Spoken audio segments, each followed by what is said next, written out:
ladies and gents, Chief Master Straight Defense with Total Stranger. This video is not intended to be construed as legal advice. This is going to cover target indicators and target selection for CCW, for carrying a concealed weapon. This does apply to open carry. I use the phrase CCW because I prefer concealed carry. Every one of you should know that by now. Okay. First, I want to go ahead and say, this is not legal advice. If you want legal advice, consult an attorney. Call the DA in your jurisdiction. Your laws vary from my laws. This is based on laws in my jurisdiction. That's not necessarily going to be the same in yours. Some of this stuff will be the same across the board, but it is your responsibility, not mine, to check the laws in your jurisdiction. So make sure you comply with all laws involving use of force, especially the use of deadly force in your jurisdiction. Okay? This involves North Carolina law on use of deadly force. If you reside in North Carolina, the Sheriff's Association puts out a great pamphlet on that, on when it's okay to use deadly force. A lot of CCW instructors actually hand those out. I'll try and find it. So, right now it is 01/19 on date-wise. It's the first Sunday in March, so I want to say it's the 3rd. Well, not Monday now, but the 4th. So, basically, what I want to cover is, as I was saying, if you give me until about, say, Thursday. And I should have that. So after Thursday, if you'd like a copy of that and you can't find it from the Sheriff's Association, ask me. I may have a way to run it down. Okay, so let's talk about target indicators first. Actually, you know what? Before we talk about that, let's talk about when is it authorized to use deadly force, at least here in my jurisdiction. 3 things to keep in mind: ability, opportunity, and jeopardy. All right? Can you convince a jury that a reasonable and prudent person will believe that the individual had the ability to inflict death, serious bodily harm, or commit a sexual assault against you?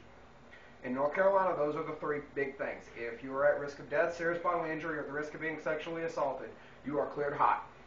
Okay? That means a reasonable and prudent person would see that, not just you. That being said, there is leeway, in different situations. All right? So, would a reasonable and prudent person believe that an opportunity exists for the attacker to use that ability? Is it available? It would be hard to convince a jury that you blasted somebody 1,000 meters with your 50 because you believed they were going to rape you. On the other hand, it wouldn't be very hard at all for you to convince a jury that they had the opportunity to rape you when they threw you down, forced themselves on top of you. It would be hard pressed to convince a jury that an individual was, going to stab you with a knife when you unloaded on them at 600 meters with your FAL, okay, or your HK91. You'd be equally hard pressed to convince a jury that you opened up at 300 meters with your AK or your AR because you believed they were going to shoot at you with, a 38. Those are laughable, but that's the case in mind. At the same time, you would be pretty easy to convince a jury that the man inside your house pointing the 38 at you deserved that burst of 308 or 7.62 by 49 or 5.56. Obviously, they had the opportunity to use it. And the last, would a reasonable and prudent person see you in jeopardy? Would they see it that you had reason to question that they had motives other than what you assumed? And are you actually in danger? A good analogy for that would be, when the guy says, "I'm going to kill you," and reaches in his coat pocket, a reasonable and prudent person would see you were in jeopardy. They were going to come out of that coat pocket with something you didn't need to see. At least people that I know. And that's people on both sides of the discussion. So it's your responsibility to check laws in your jurisdiction again, but ability, opportunity, and jeopardy are the big ones. Once those are fulfilled, you come into reactive and proactive types of defense. I don't use the phrases defense and offense because offense implies that I started it. Defense implies that they started it. So it's all defense, but by defending myself, do I have to wait for them to hit me? Do I have to wait for them to try and stick me? Do I have to wait for them to draw their gun? No. Okay? I do not. If they have shown me that they intend to hit me, I don't have to wait for them to make contact. Okay? If someone has, they're telling me they're gonna harm me, they're gonna do me physical harm, and then they push me, well, they just assaulted me right there. Okay? I'm not, I might push them away one time. The second time, I'm going to use a hard hand type of force on them. So how does that apply to deadly force? If you run me off the road, okay, and being carry concealed, we can't really flip everybody off. We have to hold to a higher standard of care. And I just drive on. I go back on the road. When we stop at a stoplight and you get out of your vehicle and you're banging against my window hollering about you're going to kill me, you're going to kill me, you're going to kill me. And then you reach into your waistband. Do I have to wait to see what you come out with? Hell no. Hell no. If I can't drive through, I would be perfectly justified in opening up. All right, so we're just going to hit on things like that. That's a type of proactive defense. A reactive defense would be, I didn't see it. Perhaps you're arguing with me, whatever, and I don't see what's behind your leg, and all of a sudden, you come out with this. That I'm reacting to that. Okay, reactive and proactive self-defense. Keep those in mind. I'm probably going to use those terms a lot in these videos. Reactive self-defense is obvious what the target indicators are. They show an immediate intent and capability of inflicting death, serious bodily harm, or committing sexual assault on you. That would be like a reactive type of defense would be like, in the case of a female being raped, would be like she was thrown to the ground and you guys trying to yank her pants off. You're going into a reactive mode. A reactive mode could have started at the takedown. A reactive mode against a weapon could be the weapon is produced. A proactive mode would obviously be, that now maybe it's this individual has expressed an intent and is coming towards you, and it's very obvious that they have intent of taking liberties, to use the sexual assault side. On the death or bodily harm, you've been threatened. You've been immediately threatened with the use of deadly force against you. I'm going to kill you. I'm going to rip your head off, things like that. And then they come towards you, or they do something that a reasonable person will believe is reaching for a weapon. You would be cleared hot to go into a proactive type of defense. What are some of those target indicators that would, this is just my opinion on this, this is what would trip me. If someone's threatening me from 50 feet, I'm going to start moving at an oblique angle, okay? If the cameraman is threatening me, if I have to go this way to get to my vehicle, if my vehicle's over there, I'm going to go that way. If I have to go, through this person in my vehicle, or, I'm not going to turn my back. Okay? I'm going to keep my eye on them. And then at which point, they make a move that would make me believe they're going for a weapon. I may seek cover. I may go to my weapon. Another target indicator would be an individual who appears to be tailing you. Okay, we all know what tailing is. If someone's tailing you, there's probably a reason. Okay, make eye contact. If you think someone's tailing you, make eye contact with them. If they don't make eye contact with you, you should probably get your guard up. I did not say draw your gun and start shooting. I said you should probably get your guard up. Okay, if you're walking along and this one person, now all of a sudden miracles into 3 or 4, and someone's attempting to block your way, if you can find another route, you should definitely try. If the heavy bag is here and him and his buddy get in my way, if I'm in Walmart or something, I know I can just go a couple aisles over and try and evade. I can do that. If they attempt to surround me at that point, then when I can no longer evade and they're obvious that they're trying to keep me from evading, I should probably get my guard up. An individual that just appears to be hiding. If I'm walking in my vehicle and I see someone duck down beside it right quick, probably a reason for that, and it probably ain't very good. Okay, those are just a few to hit on. I'd like to know what some of you guys and gals target indicators are. When would you pick your guard up? Okay, those are just a few of mine. Those are just a few of my things that take me from the feigned condition yellow into condition orange. The biggest thing to keep in mind is just because you see a target indicator, there's always the +1 rule. I'm going to go ahead and hit that right now. +1 rule. Okay.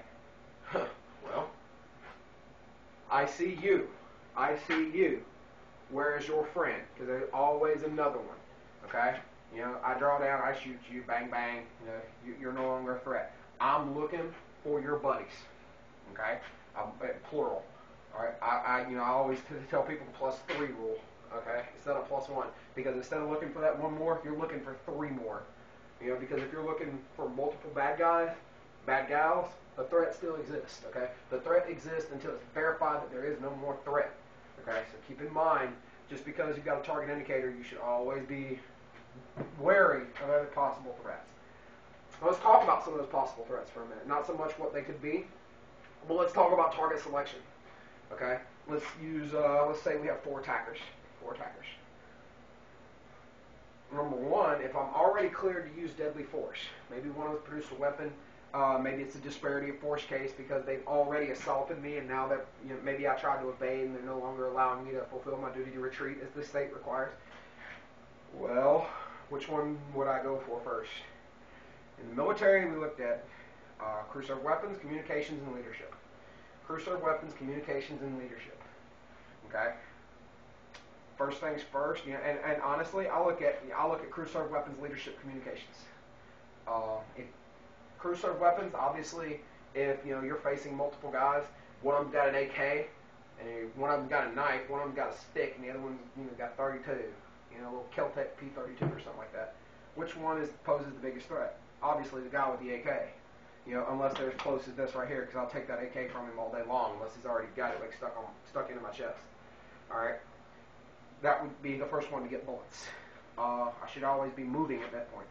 The second one will be the handgun. The next one will be the edge weapon. The last one will be the impact weapon. Okay? That's just me. That's just how I would do it. I go for the biggest weapon. All right? Unless there's an obvious ringleader. Then I go for the biggest weapon. Then I go for the ringleader. Okay? If you have one that's hollering, he's over here, while you're trying to, because obviously you don't want to try and stand your ground and shoot it out with multiple people, if you can avoid it. If you can get away with shooting one person and then evading, that's better. Number one, because you only have one body on your conscience. Number two, there's far less paperwork if you shoot one person versus shooting two. Far less paperwork shooting two versus shooting four, and so on and so forth and down the line. So maybe you're trying to evade. If you have this one, they're still posing you at least, maybe now they started shooting at you, okay? And one of them saying he's over here behind this car. You might want to think about putting a couple in his dome, okay? Just because he's obviously posing a lethal threat because he's passing the intel to the others. So again, keep that in mind. Weapon, leadership, and then last but not least, communication. In the military, you would come to targeting sensitive items and stuff like that too. That's not really relevant for concealed carry purposes though. So look at strongest weapon, strongest leadership, strongest communicator. Those should be, and it's up to you. If they're all equally armed, and no one's a real leader, the one that's telling them where you're evading to should probably be the one you shoot first. Again, target selection comes down to which one poses the greater threat. What poses the greatest threat to me may not pose the greatest threat to you. So keep that in mind.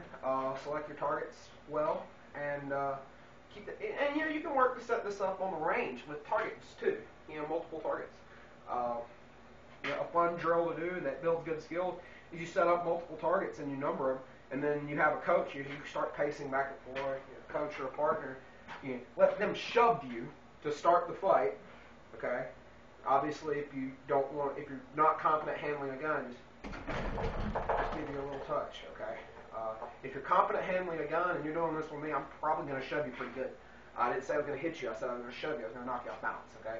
Because that may simulate a contact distance assault at first, and then I might say, let's say I got four targets, 4, 2, 1, 3. You have to engage target 4, target 2, target 1, target 3. You can play with it like that, but that gets you used to not just going from one direction to the other. Okay.